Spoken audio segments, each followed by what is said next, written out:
had our ritual in the afternoon. We had the attic in Jeff's apartment. We had the main floor in Jeff's apartment, in Jeff's house rather, and the basement in Jeff's house. So, Chris, why don't you start out with the investigation that you took part in first? Well, we didn't start investigating first. What happened with us was it was Joni, Sandy, myself, and Tom and Jackie, and we went outside and we actually did another seance. Right. And that's when I channeled the ET. Right. Right.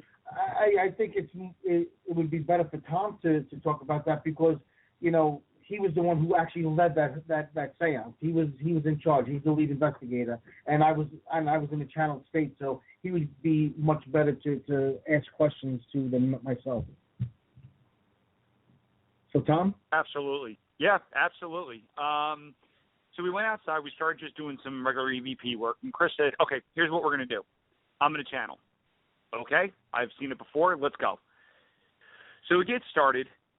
Chris, you know, embraces the spirit and channels, and it obviously, you know, looks around, and I started asking questions like, how do you feel? That's what I usually start off with, how do you feel? Because I want to see if it's angry, if it's, well, Chris smiled. Now remember, this is Chris channeling this spirit, and I don't know anything else, it's just a spirit.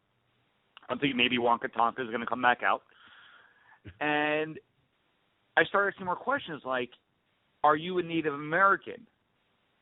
And Chris starts just putting his head no. And I said, have you been here a long time? And Chris starts to laugh. And now I think I've heard Chris laugh in many different ways. This was almost kind of eerie, where it almost had like a metallic noise to it. And Chris starts, and I started asking again, like, where are you from? And Chris starts pointing up and going beyond. And I'm like, of course, I'm still not getting this, what's going on here. And he's going beyond. And then he turns to me, and I say, to keep the conversation going, and I go, do you understand that this fire is in honor of you? And Chris goes to me, Su Long Tong.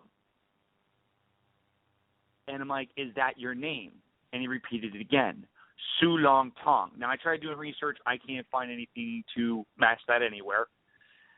And I repeat again about the fire, and then Chris comes out and does a double handshake. Basically, he crosses over and shakes both my hands at the same time. There was more detail. I have that recording and everything like that, but it was just, at the time, I didn't understand what was going on, that this was an ET that he was channeling. At what point did you know it was an ET? What's that? At what point did you realize it was an ET? When you started talking about the comfort, and actually it was when Jackie started going, he's saying he's not from here. Like, I was waiting for her to go at the end, Tom, he's saying he's not from here, stupid. So, and I'm like, that's when I caught on.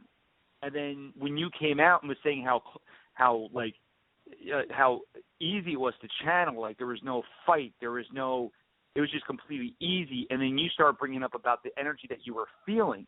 And then we started piecing together that it wasn't Native American. I said, are you human? You started laughing. And that's basically when the pieces all came together, and you're just like, holy crap, I just found an ET. Yeah, that was it was amazing to me. I don't even know what else to say about it. What I did like was the fact that Jackie videotaped that whole thing, and I would love to see that. And I know Joe videotaped it too. I just got the video the other day. I haven't had a chance to look at it yet, but I'm looking forward to that. And to put that on a video, Victor, I have all those clips. I have all the clips that Joni was using. That Jackie was using with my camera, and I'm going to edit them and put it all together into a video, and we'll all have a copy of it, put it on for our listeners and our friends to see. Joni, what was your take on that experience with Chris channeling the ET? Can you hear me? Yes, go ahead, Joni. Oh, okay. I didn't know if I was back on or not. It was the first time I'd ever seen anybody channel like that. So I think I was just kind of stunned. It was definitely not Chris. It was definitely not his personality. All of his movements were very slow and very serene. His whole face changed. It was like not even really looking at Chris anymore. and it was just there was a lot of love. It made all of us tear up during the session, which I would have never expected during channeling sessions to end up getting teary-eyed, but it was very powerful. Wonderful. And Joe, what was your take? Well, the whole experience for me was completely different than anything I've ever experienced. So even even the first channeling blew me away, but the second one really blew me away. And to have an experience like that 2 times in one night, it made the night special for me in other ways. You know what I'm saying? Absolutely. Now, I don't know where I was when you guys were doing this. Where was I when you guys were doing this? I have no idea, but Jeff I think you guys were inside, Victor.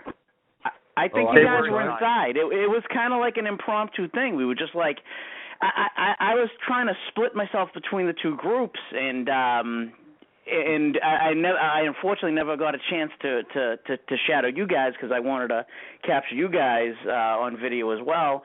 And it was just kind of an impromptu thing. I think Chris brought it up, like, well, let me go back out there and try channeling again, and we all just kind of followed suit. Oh, you know where I was? I think I was up in the attic at that point. I think I may have gone to the attic at that point. I wasn't there for the second one either. I thought you were talking about, I didn't even know there was a second one. So we were up in the attic with Sandy. Oh, that's right. We were all up in the attic. That's right. Joni wasn't there. That's correct. Okay. All right. Yeah. Oh, okay. But if I could add, Chris, at the end of it, you didn't even know Jeff was in front of you. If you remember, you came out and you start talking, and all of a sudden you're like, and it's on the video, I have it on the audio too, you're like, Jeff, when the hell did you get here? How long have you been here? Like, you didn't even know he was there because he wasn't with us at the beginning. He just came out at the end. That's right. Jeff, you're muted. I saw you wanted to say something, but you were muted. Better? Yeah. Yeah, because I was out there for you were talking to me for 5 minutes, and then you said, "Oh, when did you get here?" Wait, I was talking to you, and then I said, "Yeah, you talked to me for about 5 minutes, and then you said, when did you get here?" Did I talk to you while I was channeling, or was it after I was channeling? I don't know, because I came out when it was kind of all. I think you were done at that point. So I've got to ask Chris. We had talked in the first hour about how prior to that day, you had trepidation about any type of connection with ET. Well, you talked about the afternoon experience. What was that evening experience like for you? It was beautiful. Like I said earlier, it was easy. It was natural. It was like me normally channeling, but easier. And that's really hard for me to say because channeling for me is always easy. Mm-hmm. Okay, it happens that quick for me. But this was different. This was like, when I channel, I kind of like slow myself down. I didn't have to do that. It just happened. It blew me away. I mean, I keep saying that it blew me away, but it did because I remember coming out thinking to myself, wow, that was really easy. There was something a little bit different about that. And I had this feeling of love and compassion and gratitude and hope. Even the word hope comes to me when I think about that. It's funny that you say that because since I've been living here, that's all I feel here. I feel love, compassion, hope. I mean, my life is freaking magic since I've been living here. I gotta share that. Sleeping there that night, I felt like I was home. I usually I don't have trouble sleeping, but I usually have trouble feeling comfortable, like in a hotel when I'm traveling and stuff. There was no trouble there. I was home. Yeah, I mean it's great here, Absolutely. So listen, we're going to go through some EVPs now. The first thing we're going to do is not. I'm sorry, Chris. You want to say something? Well, I thought that Tom started to say something. Oh, Tom, go ahead. I'm sorry. I did. I'm sorry. Yeah, I just remember something when Jeff was just saying something. Chris, you also mentioned the words "finally" also, like you guys did earlier in your chat. You kept saying "finally, finally." So, and you also said "evolution, circle of life." Mm. Well, because Chris, remember I was telling you I've always been trying to the way I communicate with spirit is I do it through vibrations and I do it through the vibrations turn into pictures and they turn into communication finally. And I was never able to get the right vibration for the entity down there, the ET. Mm-hmm. And I mean, remember I was telling you that? Yeah. Yeah, that was a magical experience. I know you guys, it was amazing for you guys, but look at it from my point of view. I've never done that before. I've channeled thousands of spirits. I never channeled an ET before. To me, that was like a defining moment for me as a trance channel.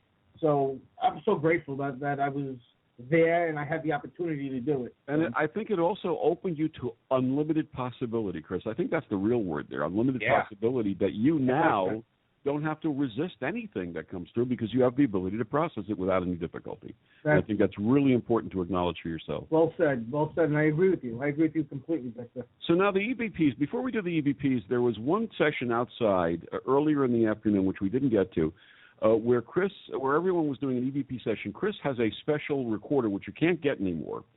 And he had gotten some recordings. In fact, we can't even take it off there without recording it to someone else's recorder. So Joni was cordial enough to record these EVPs from Chris's recorder onto her recorder and listen to it and let us know what you think. Here we go. Spirits that are here with us right now, are you protective of this land?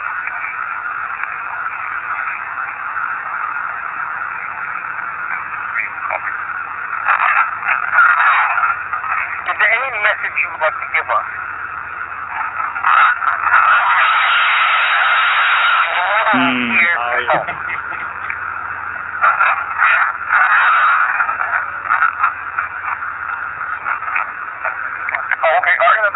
You feel that we're trespassing on your land? My land. You feel that we somehow damage your land by the construction that's going on here?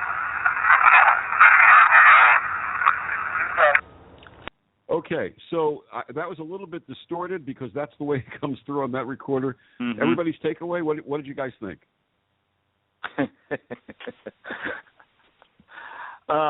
Let's pack up and get the hell out of there. No, it was whatever it was like it was testing us. It was screaming, but you still didn't feel like you were in any danger. But it was creepy, especially that first yell. Like that's all it was, is that it was just testing us to see if we were going to stay or get the hell out of there. Kind of an initiation for us. Yeah, I think it was just frustrated that it the words weren't coming out, and it came out as a scream. And I know that it scared the hell out of Sandy. Sandy? Oh yeah. Sandy, but now I look back feeling? on it, and I think that was it was almost too strong to come through a recorder. You know what I mean? Yeah. I think the word that Chris channeled finally sort of sums up the experience that Spirit was having. They were waiting for us for thousands of years to come there and to bring them through and to honor them. And I think maybe that's why it sounded so exacerbated. Joni, what do you think? Yeah, well, I thought it was wild because I had heard of this recorder that Chris had, and I know they're very hard to find. So I was in awe that I got to actually see one in action. And we were all running our regular digital recorders at the same time and got nothing. And then he plays his back, and it was just, it made the hairs on the back of your neck stand up. Yeah, it was creepy. Absolutely. Yeah, I should mention I have two of them, and Sandy tried to steal one. But go ahead, Johnny. Are you sure you still have two of them? I checked. Yes, I got them. So we're going to continue with EVPs, but I just want to say you're listening to Second Sight Radio on the D.T.M. Wicked Radio Network. So now, let's see what we have here. Okay, so Joni and Sandy and I were in Jeff's office, the area that is his office, and we got this EVP. Listen carefully. Well, I want to talk to the female that Jeff calls his maid. He says you clean up after him.